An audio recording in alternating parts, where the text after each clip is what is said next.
Rousseau Formation.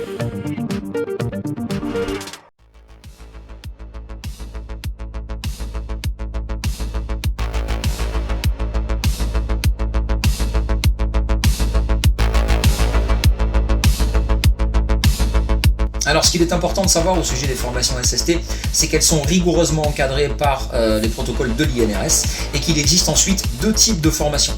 Le premier type de formation, c'est la formation dite initiale, où là on va partir du postulat, du principe que le stagiaire n'a pas ou très peu de connaissances en termes de prévention des risques et de gestion des risques en entreprise, et ensuite n'a, encore une fois, pas ou très peu d'expérience en matière de gestes de secours et de secourisme plus globalement. Le second type de formation, c'est cette fois-ci la formation dite maintien et actualisation des compétences ou recyclage. Là, on a souvent des stagiaires qui ont déjà une expérience SST puisqu'ils sont passés par la formation initiale. Pour certains d'entre eux, ils ont déjà dû intervenir en environnement professionnel. Et là, on va faire donc une petite mise à jour de leurs connaissances et de leurs compétences. Alors en termes de temporalité pour les formations SST, on se retrouve avec deux types de temporalité différents. Pour la formation initiale, on est sur 2 jours de formation, soit 14 heures, donc 2 fois 7 heures.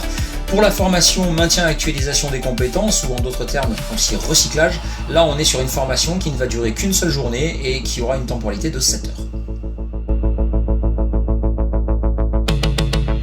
Le gros point positif de la formation SST, c'est aussi sa portabilité, c'est aussi sa mobilité. En effet, on va pouvoir se déplacer en entreprise, ce qui va permettre aux salariés d'évoluer dans un environnement qu'ils connaissent, ce qui est très utile et très bénéfique pour l'apprentissage puisqu'ils vont effectuer des cas concrets dans un cadre qui leur est quotidien.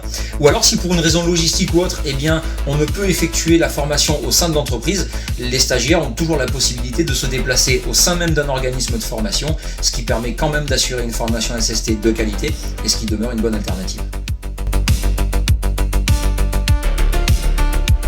Alors la décomposition type d'une formation initiale SST se fait de la façon suivante.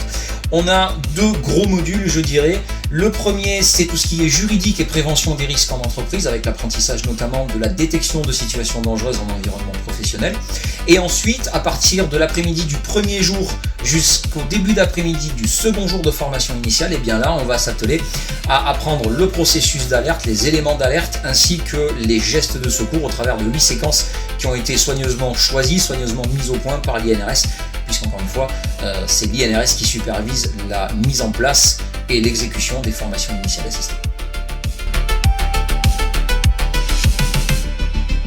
Alors le processus de certification en formation initiale, bien, il demeure assez simple en ce sens que le stagiaire qui passe en certification va tirer son cas concret au sort, va effectuer son cas concret ensuite et à l'issue on lui posera une question ou deux qui auront attrait soit à la prévention des risques en entreprise, soit au juridique, soit à ce qu'il aurait pu mettre en place sur le cas concret simulé qu'il vient d'effectuer pour que l'accident ne se produise pas. À l'issue, et ce qui est bien souvent le cas, on va le certifier pour une durée de 2 ans, soit 24 mois. Le processus de certification des formations MAC ou recyclage, lui, demeure quasi identique et la durée de validité de la certification en recyclage est elle aussi de 24 mois. Pour terminer, je dirais que les formations SST, ce sont des moments qui sont des moments de bonne humeur, qui sont des moments de rigueur, qui sont des moments d'apprentissage, qui sont aussi et avant tout, je dirais, des moments de partage. Et aujourd'hui, être SST, c'est quand même un très gros avantage.